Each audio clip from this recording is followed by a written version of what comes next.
Olá, sejam todos bem-vindos e bem-vindas. Começa a partir de agora, direto dos estúdios da TV Evangelizar aqui em Curitiba, o programa Pauta Aberta. Fique com a gente na próxima meia hora. A Organização Mundial da Saúde não trouxe notícias positivas relacionadas à vacina contra a Covid-19 para parte da população. A OMS anunciou que jovens saudáveis podem ter que esperar até 2022 para serem imunizados.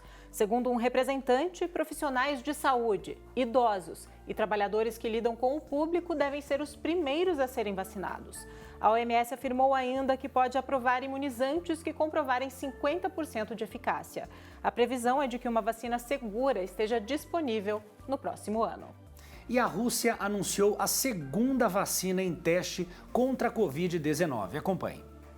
O anúncio foi feito pelo presidente da Rússia, Vladimir Putin, que parabenizou os cientistas por aprovarem a vacina desenvolvida pelo Instituto Vector da Sibéria. Segundo o governo, ela vai agora para a fase final de testes, que envolverá cerca de 40 mil voluntários. Em agosto, a Rússia já havia autorizado o registro de uma vacina contra a Covid-19. A expectativa é de que essa primeira vacina seja distribuída em massa até o fim de 2020. Desde o início da pandemia, o país já registrou mais de 1.300.000 casos da doença, o quarto maior número de casos mundiais. Olha só, Malu, as pessoas estavam esperando tanto. Logo no começo, a primeira vacina que foi lançada foi a Sputnik V, né? A primeira vacina russa, que até agora nada. Bom, mas a gente tem algumas informações aqui. Essa vacina, a Sputnik V, né, que foi a primeira que foi dita aí contra a Covid-19, já está na fase final, está na terceira fase que eles chamam.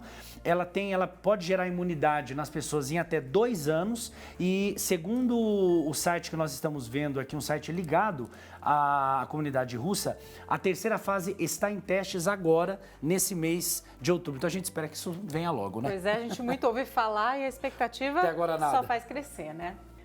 O governo federal lançou o Genomas Brasil, programa que, segundo o Ministério da Saúde, aperfeiçoará o entendimento das variações genéticas típicas da população brasileira, possibilitando acesso a tratamentos personalizados no Sistema Único de Saúde, o SUS. Ainda de acordo com a pasta, o projeto permitirá, por exemplo, identificar vulnerabilidades do indivíduo em desenvolver determinadas doenças antes mesmo dos primeiros sintomas.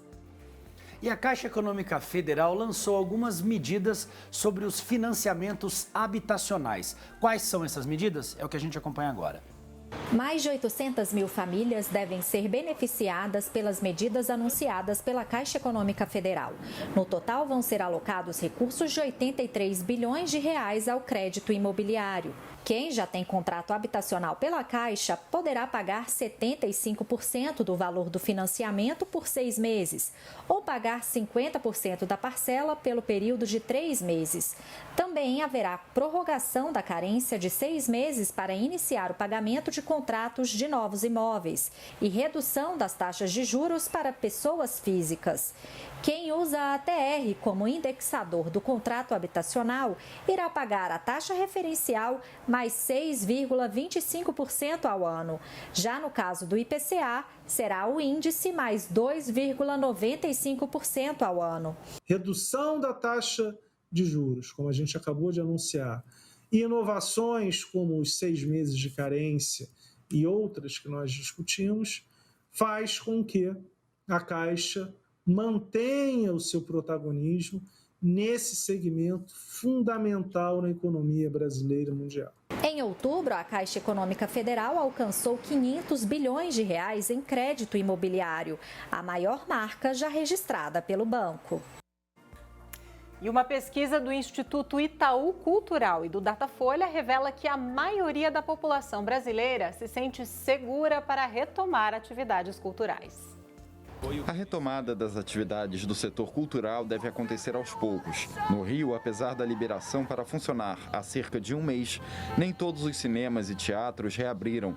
O incentivo maior veio com a possibilidade de liberar o consumo de alimentos e bebidas nesses locais.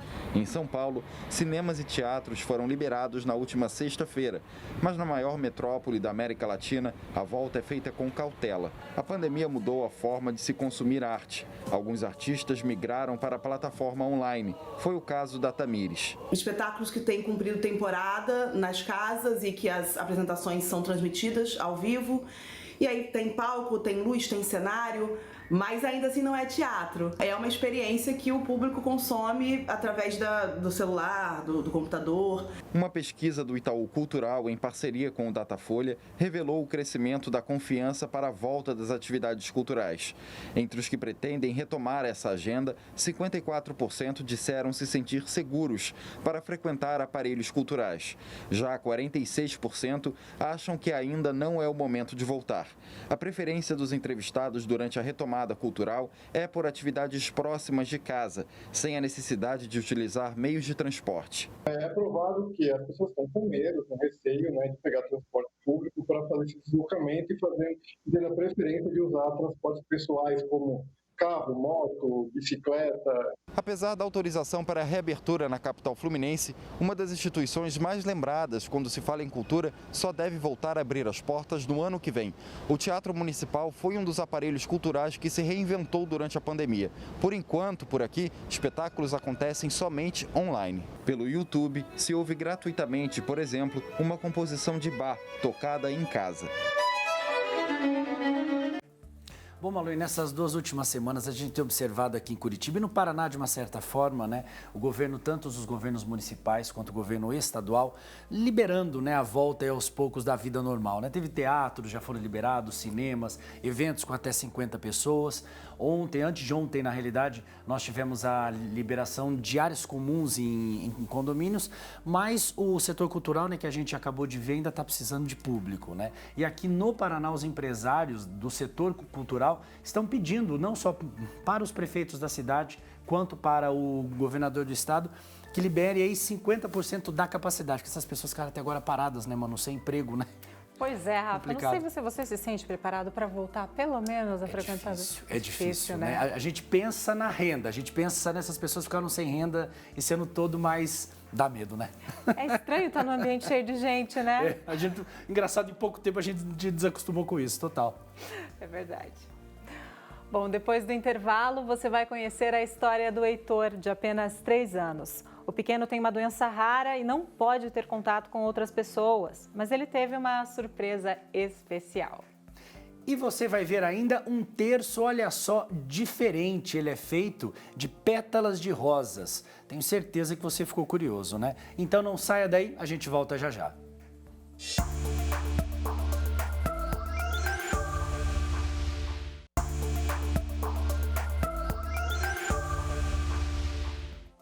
Bom, que a pandemia tem causado efeitos negativos na nossa sociedade, isso todos nós já sabemos. Mas, por um lado, ela também tem contribuído para coisas boas, como a diminuição da poluição. Acompanhe.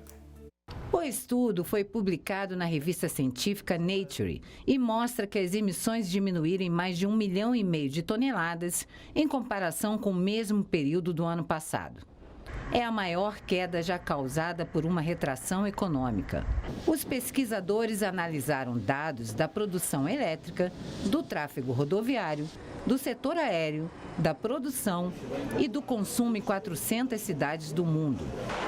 As emissões de CO2 caíram 40% no transporte, 22% na produção de energia e 17% na indústria. A gente continua falando de meio ambiente. Esses são os efeitos positivos do isolamento social que permitiu que a Terra respirasse, já que muitas cidades em todo o mundo adotaram a quarentena, o que fez com que animais selvagens ocupassem as ruas sem muita cerimônia. Como mostram essas imagens registradas por moradores da Espanha. Olha só, na capital Madrid, os protagonistas foram os pavões, que andaram tranquilamente por uma rua totalmente vazia. E como prometido, você vai conhecer agora um terço diferente, feito somente com pétalas de rosas. Uma brasileira aprendeu a técnica na Itália e hoje ensina o método para outras devotas. Acompanhe. Você já viu um terço assim, feito somente com pétalas de rosas? Essa técnica foi criada pelos monges europeus no início do século XIX. Um trabalho minucioso que uma brasileira aprendeu com uma freira quando morou na Itália. Tudo começou quando a religiosa resolveu dar um presente. Então, quando eu fui no quarto dela, que ela foi me dar esse terço, é um terço simples de perolinha, eu vi em cima da cama várias tirinhas de um material que eu não conhecia, mas eu identifiquei que era uma dezena de terço. Aí eu perguntei, irmão, o que é isso? Esse é o terço original de pétalas de rosas. O que nós conhecemos hoje, os terços, eles são de madeiras, vermelhos e pintados, e colocam uma essência. Ou então existe um que é de argila, que também eles colocam uma essência. É o que todo mundo, digamos, nesses últimos 100 anos, conhece como terço de rosas. A Rose aprendeu a técnica artesanal e resolveu ensinar para outras devotas. Para fazer as contas do terço, são necessárias pétalas de 20 rosas. E nós utilizamos essas que estão mais danificadas, todas murchinhas, para o processo. Elas não entram mais no buquê, então nós pegamos os descartes. A importância disso daqui é como faz para transformar pétalas tão delicadas, tão finas, em algo tão resistente. Então passa por um processo de transformação. O resultado é um rosário rústico com cheiro de rosas, que remete às origens desse estilo de oração católica praticada nos mosteiros. Cada Ave Maria que a gente reza se transforma numa rosa. E cada Pai Nosso que a gente reza se transforma numa rosa de cor vermelha e branca. E do nosso lado fica 2 anjos, um de cada lado, recolhendo as rosas. Então, cada vez que eu rezo uma Ave Maria, cada vez que eu rezo um Pai Nosso, então os anjos recolhem esta rosa que não tem nem a cor, nem também o cheiro igual na face da terra. Para a Rose, a arte de fazer esse terço é uma conexão com Deus que promove uma transformação profunda. Não é somente a transformação das pétalas de rosas em bolinhas, mas é uma transformação interna. É um olhar interno, é você se transformando junto com esse terço. E é você fazendo o ato de religar a Deus através da oração, através do terço. Através desse processo, eu tenho várias pessoas com depressão, ansiedade, que elas encontraram um novo sentido para a vida. Praticamente é forjar com as suas próprias mãos a sua arma de combate e de luta diária. Quando eu rezo com esse terço, é muito difícil você não ter uma experiência profunda da presença da Imaculada Virgem Maria.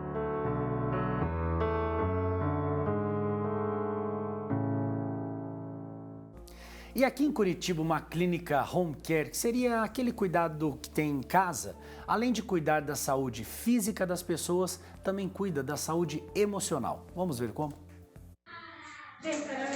Os olhinhos desconfiados revelam a confusão de sentimentos no coraçãozinho do pequeno Heitor. Ainda sem saber muito bem como reagir, ele prefere só observar. A dúvida fica ainda maior quando um dos personagens favoritos dele apareceu. Afinal de contas, para quem é essa festa? Entre os convidados, poucas pessoas. Só o papai, a mamãe e os irmãozinhos. E aos poucos, o Heitor foi entendendo que o motivo de tanta alegria era o seu aniversário.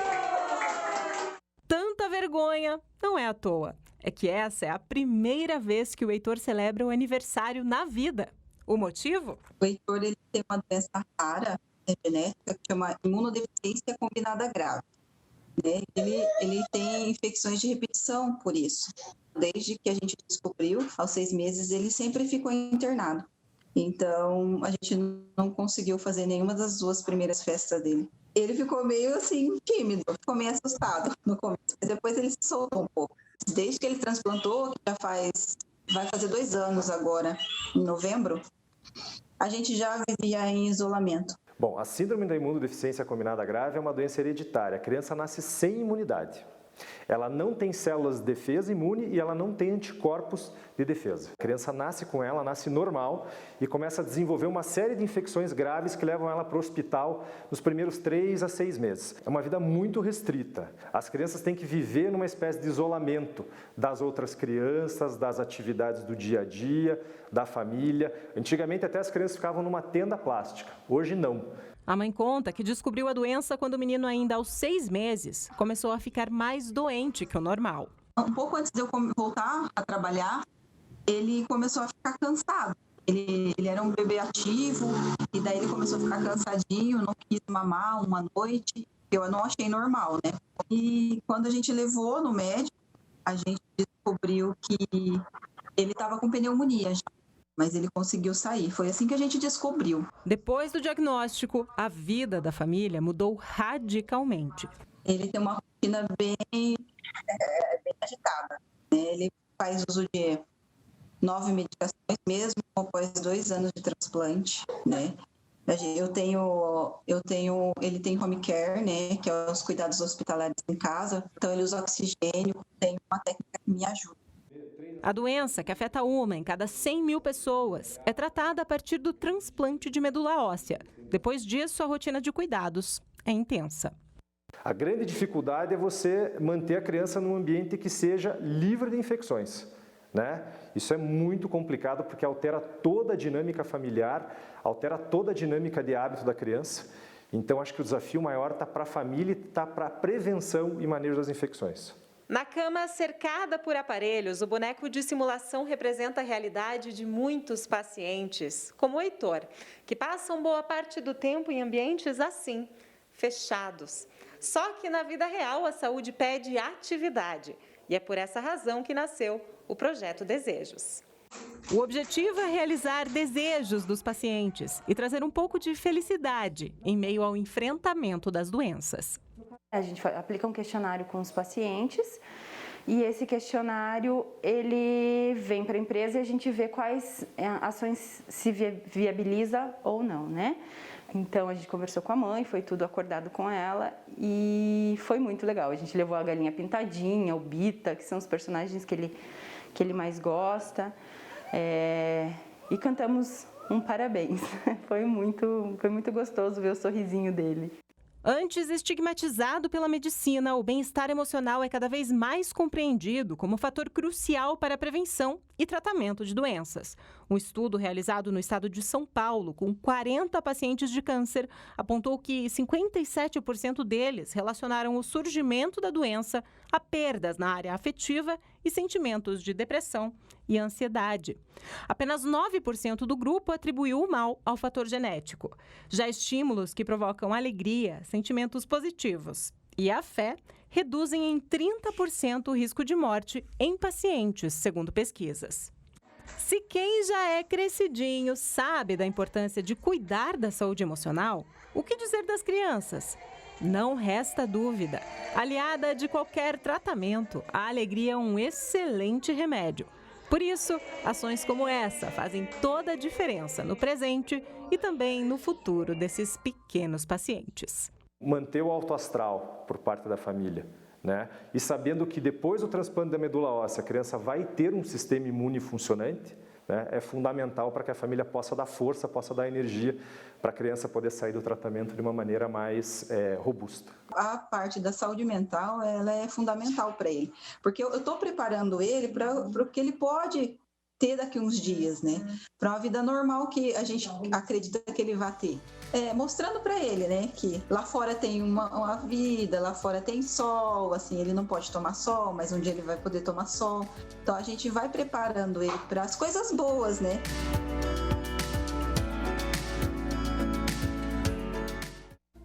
Bom, gente, com essa reportagem de hoje, o programa Pauta Aberta fica por aqui agradecendo mais uma vez o seu carinho e a sua companhia.